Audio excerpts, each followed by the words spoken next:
7월 9일 마태복음 1장 22절 23절 찍어요. 예수님을 알자 세 번째 임마누엘에 대해서 함께 말씀을 나누기를 원합니다. 사도 마태는 오늘 복음서를 기록하면서 특별한 수신자를 염두에 두고 기록하고 있습니다.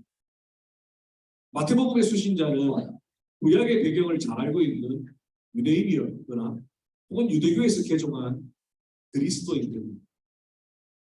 그래서 구약 성경의 가장 중요한 두 기둥, 하나님의 말씀, 하나님의 약속, 그리고 그 말씀이 이루어지는 성취. 이 구약 성경은 이 두 가지 큰 기둥으로 이루어져 있습니다. 그래서 우리가 가지고 있는 구약, 올드 테스터먼트, 신약, 뉴 테스터먼트. 이 테스터먼트라는 뜻이 바로 약속이라는 뜻입니다. 옛날 약속은 오실 예수 그리스도를 지향하고 있죠. 그리고 신약, 새로운 약속은 그 약속대로 예수님이 오셔서 구약의 예언을 다 성취하시고 그 언약대로, 그 약속대로 이 땅 가운데 고난당하는 종으로 우리의 죄를 담당하시고 죽으시고 하나님의 말씀대로 사흘 만에 부활하시고 영원한 천국을 예비하시고 다시 오시리라. 그 약속의 말씀이 바로 구약과 신약의 말씀.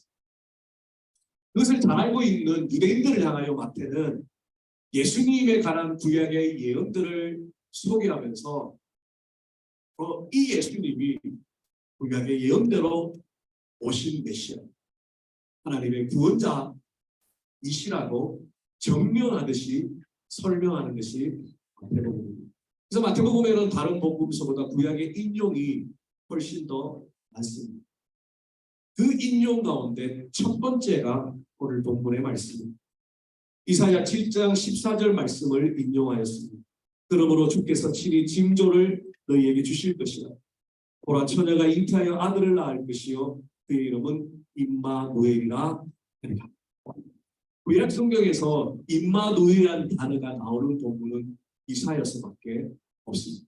오늘 읽었던 본문, 그리고 8장 8절, 그리고 8장 10절은 임마누엘이라는 단어보다는 하나님이 우리와 함께 하시다라는 그 의미를 풀어서 설명한 구절.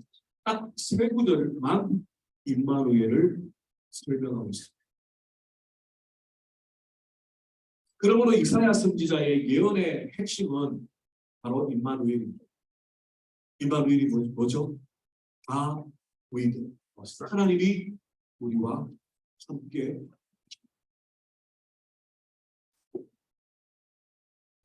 740년 전에 이미 예언되었던 이사야 선지자의 이 예언의 말씀을 성령의 감동을 받았던 마태 사도가 인용을 하며 마태복음을 기록하면서 예수님이 바로 그 예언된 임마누엘이시다, 이렇게 설명하고 있습니다.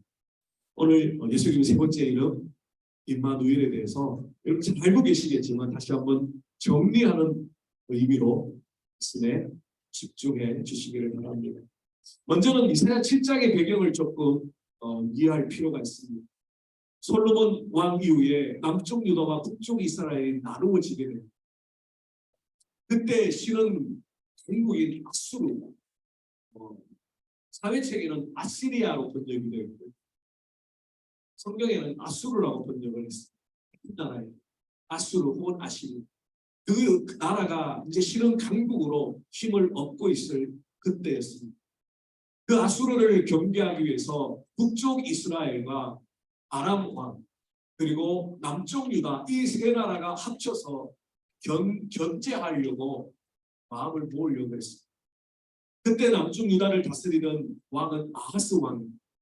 이 아하스 왕은 아시리아가 점점 커지고 있는 것이 두려웠기 때문에 아람과 그리고 북쪽 이스라엘과 합쳐서 아시리아를 견제하는 것이 두려웠습니다. 그래서 자기는 빠지겠다. 남쪽 유다는 아시리아와 싸우는데 동참하지 않겠다라고 빠집니다. 그 소식을 듣고 북쪽 이스라엘과 아람 왕이 화가 나가지고 먼저 그러면 남쪽 유다부터 치자 그렇게 결정을 하게 됩니다. 이 소식을 들은 유다 왕 아하스 왕이 두려움에 휩싸여 있을 때 하나님께서 이사야 선지자를 보내셔서 약속합니다. 아하스 왕이 하나님께 표적을 구하십시오. 그러면 하나님께서 이 전쟁 가운데 이 강대국 틈바구니 속에 하나님이 지켜주시고 보호하실 그 징표를 주실 거예요. 근데 이 아하스 왕은 하나님께 그 징표를 구하는 것조차도 두려워했어요. 입을 꾹 다물고 있었어요. 그때 하나님께서 이사야 선지자를 통하여 약속하신 징표, 하나님이 함께 하시는 징표, 아무런 군사적인 준비가 되어 있지 않는 약소국 가운데 약소국인 그 유다를 지켜주실 하나님에 관하여 약속할 때 이 징표가 우리가 잘 아는 이사야 7장 14절 말씀. 처자가 아들을 낳아 잉태하여서 아들을 낳는데 그 아들의 이름, 아기의 이름이 임마누엘, God with us. 하나님이 함께 하신다라는 뜻의 아기의 이름이 붙여진 것입니다. 실제로 이사야 7장의 배경에 그 아기가 누구인가에 관한 논쟁은 지금도 구약학자들 사이에 논쟁을 하고 있습니다. 성경은 더 이상 그 아기가 누구인지를 말씀하고 있지 않아요. 다만 두려움에 빠져 있는, 그리고 전쟁의 두려움에 공포에 있는 그 아하스 왕에게 하나님이 함께 하신다라는 증거로서 처자가 아들을 낳았는데 그 아기의 이름이 God with us였다. 그거 말고는 이사야서에 어디를 봐도 그 아기에 관한 인포메이션이 없습니다.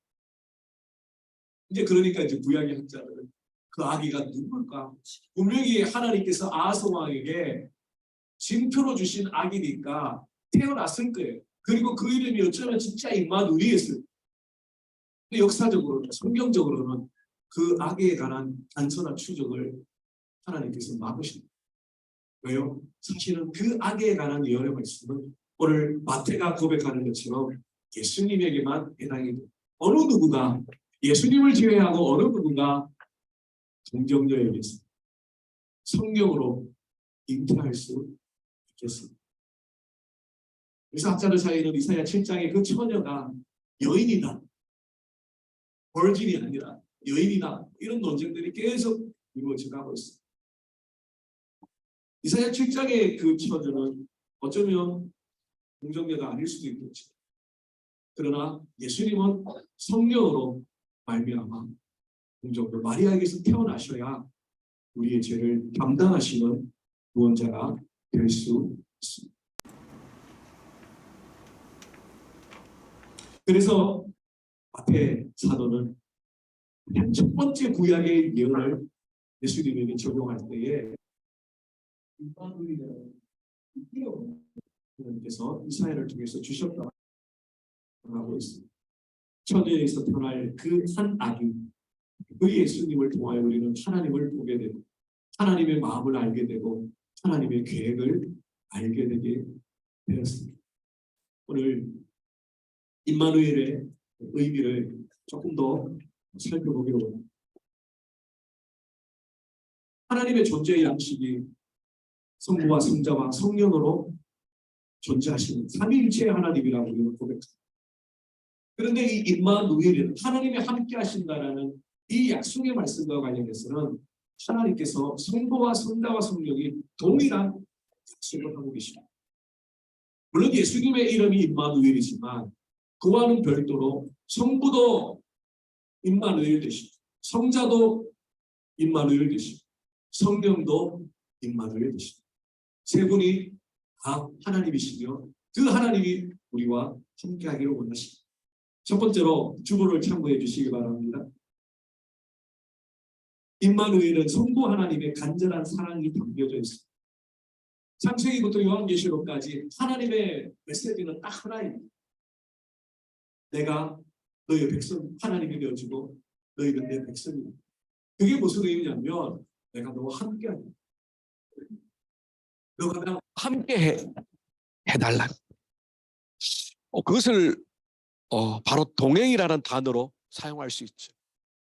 하나님 우리와 동행하기를 원하시고 우리 또한 하나님과 동행하기를 원합니다. 동행은 일방적이 아니라 쌍방적입니다.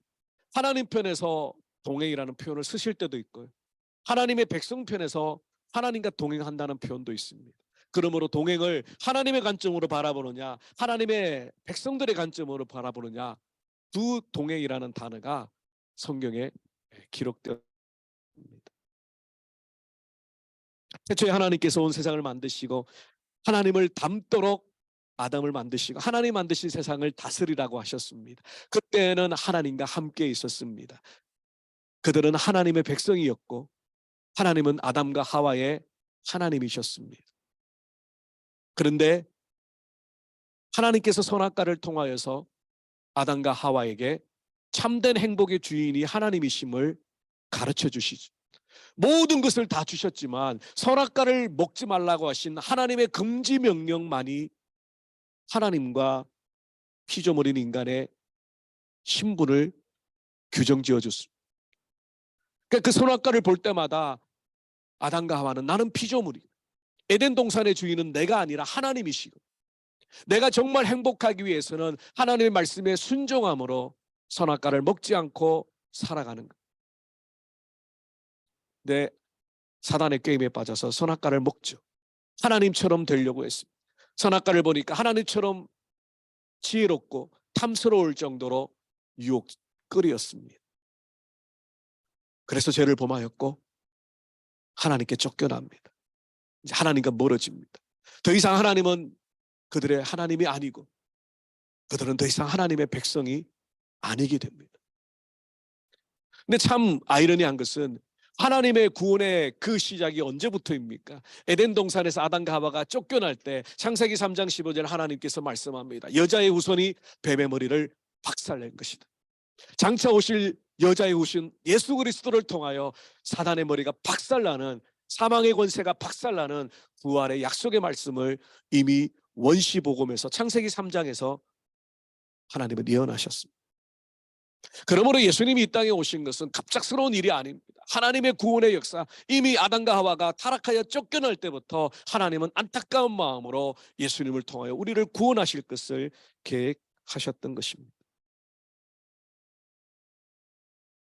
하나님과 친밀함을 누리며 에덴 동산에서 하나님과 복된 관계를 누렸던 그 모습으로 다시 회복하고 돌아갈 수 있도록 하기 위해서 죄의 문제가 해결돼야 되죠. 하나님의 에덴 동산에서 아담과 하와를 쫓아낼 수밖에 없었던 것은 하나님의 거룩한 본성 때문입니다. 죄를 죄 없다라고 용납하실 수가 없습니다. 못 본 척 하실 수가 없습니다. 반드시 죄값을 치러야 하기 때문에. 근데 아담과 하와가 자신의 죄값을 치르기 위한 방법은 딱 하나밖에 없습니다. 영원한 지옥의 심판.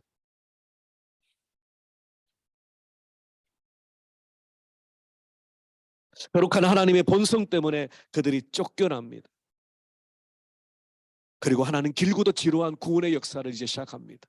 노아를 택하시고 아브라함을 택하시고 이삭을 택하시고 야곱을 택하시고 요셉을 통하여 이스라엘 백성들이 이제 애굽으로 왔다가 기근을 피하여 왔다가 이제 출애굽의 역사를 통해 또 약속의 땅에 들어. 그 모든 과정 가운데 하나님의 구원은 딱 한 문장으로 요약할 수 있습니다. 하나님이 우리와 함께 하신다. 여러분 성경에서 구원이 무엇입니까?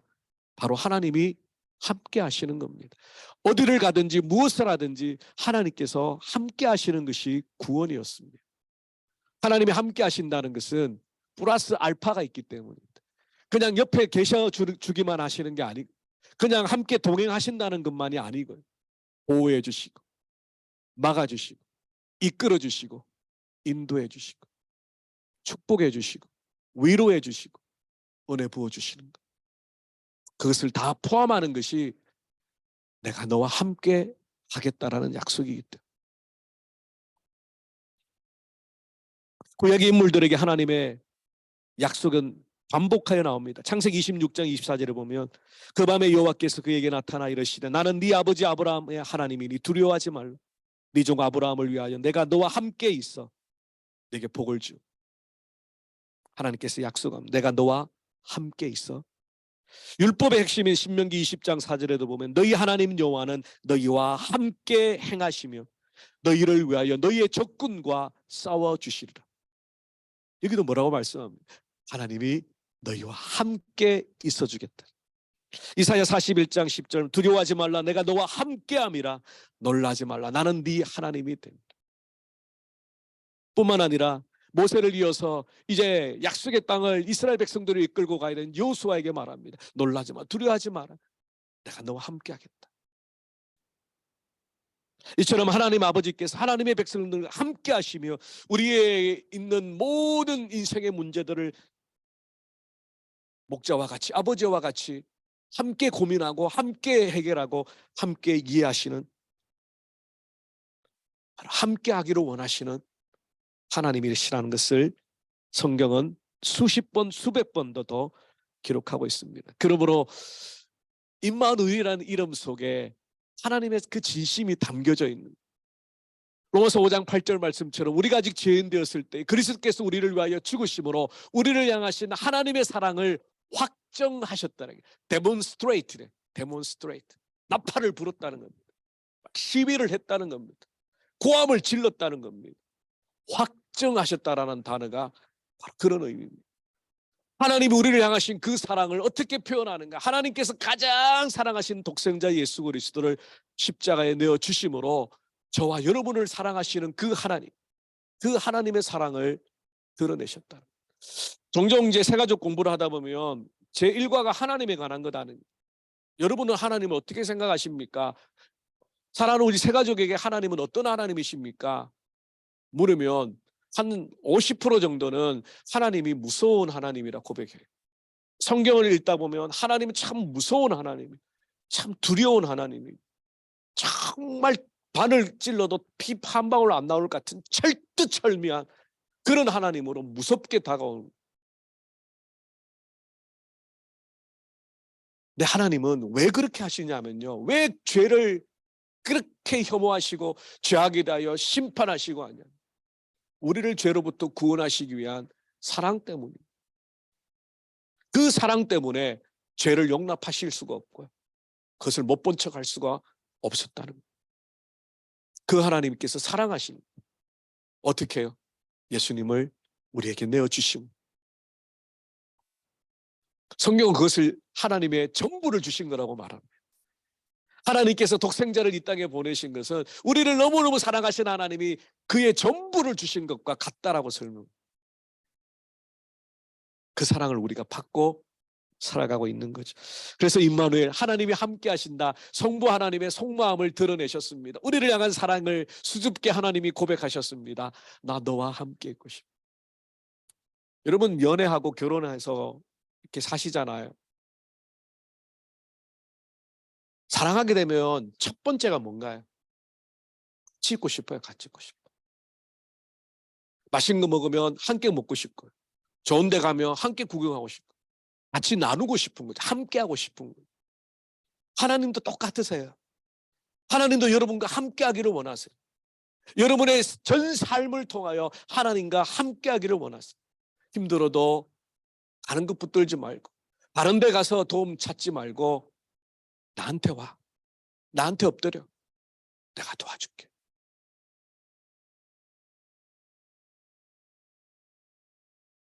하나님께서 우리를 사랑하시는 그 사랑을 드러내실 때, 임마누엘, 내가 너와 함께 하기를 원한다. 두 번째로 임마누엘은 예수님의 겸손한 순종이 담겨 있습니다. 하나님 아버지의 그 진심을 예수님은 알고 계셨고요, 그 아버지의 뜻을 이루기 위하여서 예수님은 기꺼이 자원하십니다. 하늘의 영광의 보좌를 버리시고 이 땅 가운데 오셔서 창조주 하나님이 피조물이 되시고 율법을 주시니까 율법에 갇혀져서 인간의 모든 고통과 아픔을 겪고, 아니 겪으시지도 않아야 될 질고와 멸시와 조롱과 핍박과 수모를 당하시고 우리의 죄값으로 우리가 당해야 할 그 모든 것들을 예수님께서 담당하시고 십자가에 죽으시고 부활하셨던 것이죠. 바울은 빌립보서 2장 6절에서 이렇게 고백합니다. 그는 근본 하나님의 본체시나 하나님과 동등됨을 취할 것으로 여기지 아니하시고 오히려 자기를 비어 종의 형체를 가져 사람들과 같이 되셨고 사람의 모양으로 나타나셨으며 자기를 낮추시고 죽기까지 복종하셨으니 곧 십자가에 죽으심이라. 그래서 예수님의 이름이 임마누엘이 되신 것은 삼위일체 한 분이신 성자 하나님께서 친히 인간의 몸으로 이 땅에 오셔서 기꺼이 우리의 죄를 위하여 십자가를 지시고 하나님과 우리 사이에 막힌 죄의 담을 허무셨기 때문에 임마누엘이 되신 겁니다. 우리가 하나님과 함께 할 수 없었던 유일한 이유가 죄 때문이었죠. 거룩하신 하나님의 본성에 우리는 끊임없이 죄를 짓는 원죄와 자범죄를 가지고 우리의 열심과 도덕과 윤리와 뭐 어떤 우리의 기준을 가지고는 하나님의 구원에 도달할 수가 없습니다. 하나님 편에서 길을 열어주셔야 돼요.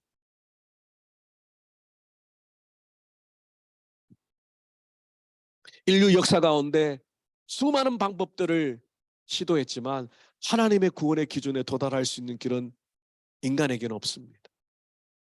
하나님께서 길을 주신 바로 예수 그리스도시죠. 예수님을 믿어 구원받는다라는 복음을 우리 기독교는 증거합니다. 조금 더 자세히 설명합니다. 우리가 우리의 죄값을 받아 죽으면 영원한 지옥에 가는 것이 우리 죄를 우리가 책임지는 것입니다. 그렇게 지옥에서 영원토록 고통당하며 살고 싶은 사람은 아무도 없을 거고요.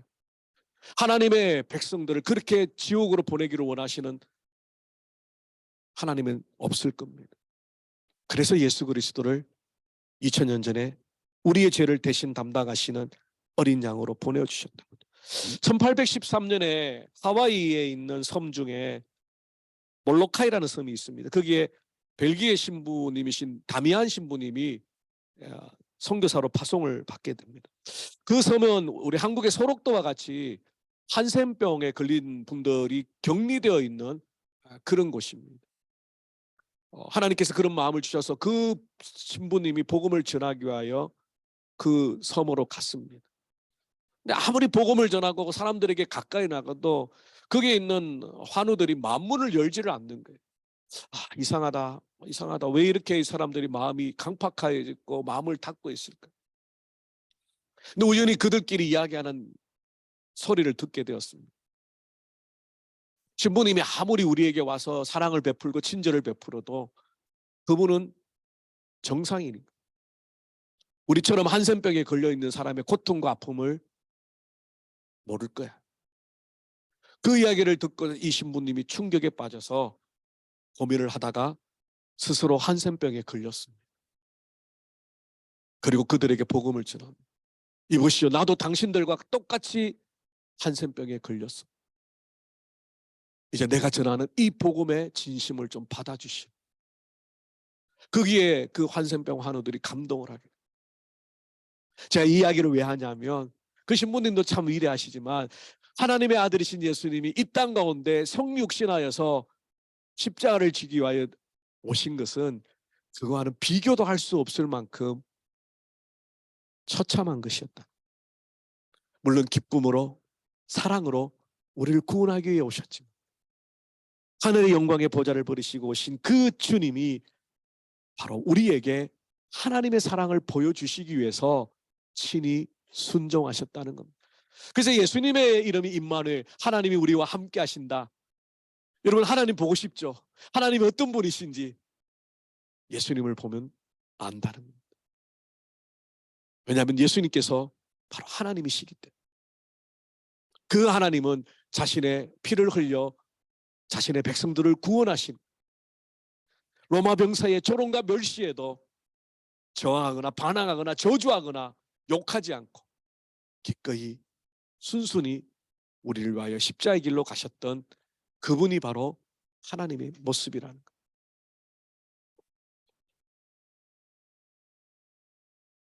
그러므로 사도행전 4장 12절 말씀처럼 다른 이로서는 구원을 받을 수 없나니 천하 사람 중에 구원받을 만한 다른 이름을 우리에게 주신 일이 없습니다. 종교의 창시자는 있을 수 있어요. 공자도 맹자도 석가모니도 마호메트도 종교의 창시자는 있을 수 있지만 하나님이 우리와 함께 하신다는 이 임마누엘을 우리에게 알려줄 수 있는 분은 예수님밖에 없습니다. 인간의 죄 문제를 해결할 수 있는 유일한 하나님의 독생자 바로 예수님이시기 때문에 세 번째로 임마누엘은 성령 하나님의 확실한 내주하심을 담고 있습니다. 십자가에서 부활하신 예수님이 40일 동안 제자들과 함께 있으면서 약속하셨죠. 물론 그전에도 약속하셨지만 보혜사 성령님을 보내주시겠다. 예수님은 이제 육신을 입고 계셨기 때문에 시간과 공간의 제약을 받습니다. 이제 부활 승천하시고 보내신 성령 하나님은 모든 믿는 자에게 내주하여 계십니다. 담임 목사에게 임하신 성령은 이 정도 급이고, 우리 장로님에게 임하신 성령은 요 정도고, 집사님에게 임하신 성령님은 요 정도고, 성도님에게 임하신 성령님은 요 정도고가 아닙니다.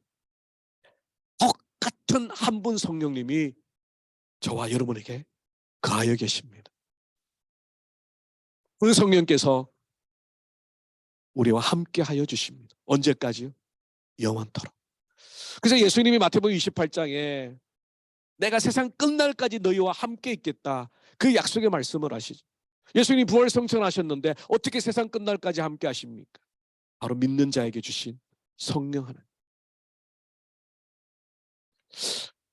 내 안에 성령이 계신가? 여러분 안에 성령이 내주하여 계십니까?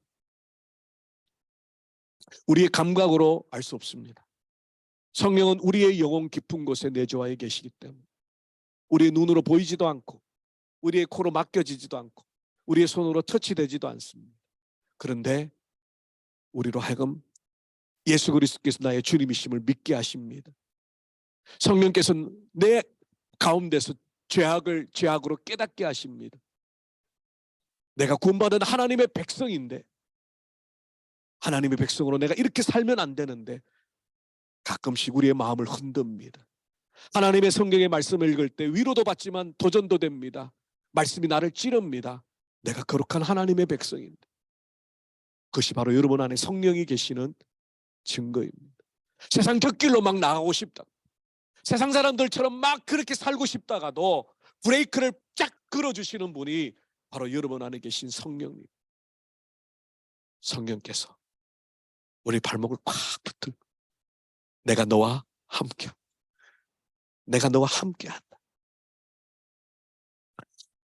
예레미야 31장 33절 말씀이죠. 그러나 그날 후에 내가 이스라엘 집과 맺을 언약은 이러하니 곧 내가 나의 법을 그들의 속에 두며 그들의 마음에 기록하며 나는 그들의 하나님이 되고 그들은 내 백성이 될 것이라. 여호와의 말씀이라.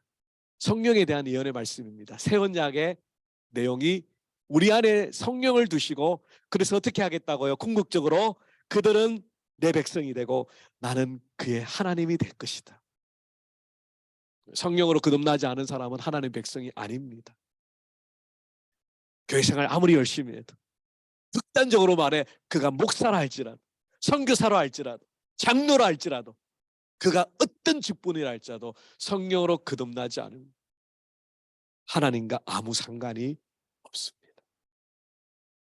그러나 세상 사람들이 몰라주고 내 삶은 정말 비참하고 처절해도 나는 하나님의 백성으로 성령으로 거듭난, 그래서 말씀 붙들고 기도하며 하나님을 예배하며 찬양하며 골방에서 눈물과 콧물을 흘리며 하나님을 예배하는 그 영혼은 천국에서 상급을 예배해 놓으신 하나님의 백성. 내가 너와 함께 하겠다. 내가 절대로 너를 떠나지 아니하고 너를 붙들고 가겠다. 말씀을 정리하겠습니다. 사랑하는 성도 여러분, 예수님의 이름이 임마누엘, 우리가 고백할 때 육신을 입고 이 땅에 오신 하나님이시기 때문에 임마누엘이라는 이름이 연결이 됩니다. 하나님이 우리와 함께 하신, 저 높은 하늘 보좌에만 계시는 그 하나님이 아니라 친히 우리와 같이 낮아지셔서 인간이 겪어야 될 모든 고통과 아픔, 시련과 외로움과 슬픔을 다 겪으신 하나님, 친히 낮아지신 하나님, 뿐만 아니라 성부 하나님의 그 사랑을 우리에게 들어 내가 너와 함께하기를 원하시다. 그리고 우리 안에 내주하여 계셔서 영원토록 우리를 이끌어 가실 성령 하나님. 그래서 저와 여러분은 복받은 사람. 왜 복받았냐면 이 땅 가운데 하루하루를 살면서 우리 혼자 살아가는 것이 아니라 나 혼자 이 험악한 인생을 헤매는 것이 아니라 성부와 성자와 성령 삼위일체 하나님이 여러분의 삶을 이끌고 가시겠다. 여러분을 붙들고 가시겠다. 유명한 철학자 중에 이런 이야기를 했습니다. 우리 인생은 던져진 존재다. 우연히 그냥 던져진 존재. 그래서 피투성, 기투성 이런 단어를 썼어요. 그러니까 내 인생은 그냥 우연히 던져진 거야. 얼마나 외로워요. 그 철학자가 얼마나 똑똑한지는 모르겠지만 인생을 바라보는 그의 삶 속에 얼마나 외로워요. 내가 그냥 우연히 던져진 존재라는 거예요. 인생이라는 게. 성경은 그렇게 말하지 않습니다. 특별히 하나님의 백성들을 하나님이 붙들고 가시고 절지도 주무시지도 아니하시고 지키시고 보호하시고 너의 출입을 영원부터 영원까지 지키시겠다고 약속하신 성삼위일체 하나님, 성부와 성자와 성령의 하나님, 우리가 지금 함께 하시기 때문에 여러분의 삶을 이끌고 가시기 때문에 어디까지요? 천국까지. 요한계시록 21장 3절이죠. 내가 더는 이 보좌에서 큰 음성이 나서 이르되 보라 하나님의 장막이 사람들과 함께 있음에 하나님이 그들과 함께 계시리니 그들은 하나님의 백성이 되고 하나님은 친히 그들과 함께 계셔서. 천국을 묘사하는데 역시 한 문장입니다. 하나님이 우리 하나님 되시고 우리는 그의 백성이 되는 것. 그게 천국이에요. 지금은 희미하게 주님과 동행하지만 천국에서는 얼굴과 얼굴을 맞대고 나와 영원토록 함께 하실 삼위일체 하나님을 바라볼 소망. 그래서 우리가 그래서 우리가 축복된 사람은 지금부터 영원까지 하나님께서 함께 하시는. 구약에서는 하나님이 동행하시고 하나님 함께 하시는 것을 상징으로 보여주셨어요. 성소라든가 성막이라든가 성전. 신약에서는 어떻게 하나님이 함께 하심을 보여줍니까? 바로 말씀과 기도로 성령 충만할 때. 여러분 성령이 떨어지면, 성령의 은혜가 떨어지면, 말씀과 기도의 은혜가 떨어지면 제일 마지막 질문이 뭔지 압니까? 하나님이 나와 함께 하시는 게 맞아? 어려움이 닥치고 고난이 닥치오면 하나님 정말 나 사랑하는 거 맞아? 하나님 정말 살아계신 거 맞아? 아무리 기도해도 응답이 없는 것처럼 답답함을 느낄 때 마지막 퀘스천은 하나님의 존재에 대한 퀘스천. 하나님 나와 함께 하시는 게 맞는가? 그것은 성령의 은혜가 떨어졌기 때문에, 말씀과 기도가 멀어졌기 때문에 다시 한번 회복하고 다시 한번 채워서 오직 하나님이 나와 함께 하신다는 이 변함없는 축복의 사실을 누리며 경험하며 확신하며 이 땅을 살아가다 불파불려 우리를 안아주시는 새하늘과 새 땅에서 영원토록 우리는 하나님의 백성으로 승리하게 될 것입니다. 그날까지 믿음으로 달려가시기를 주님의 이름으로 축원합니다. 기도하겠습니다. 살아계신 주님 감사합니다. 예수 그리스도의 이름 세 번째 임마누엘, 하나님이 우리와 함께 하신다. 이 약속의 말씀이 성경 전반을 흐르는 하나님의 약속인 것 같습니다. 하나님, 우리가 죄로 인하여 하나님과 멀어졌을 때 이미 그때부터 하나님은 우리와 함께 하실 계획을 꿈꾸셨습니다.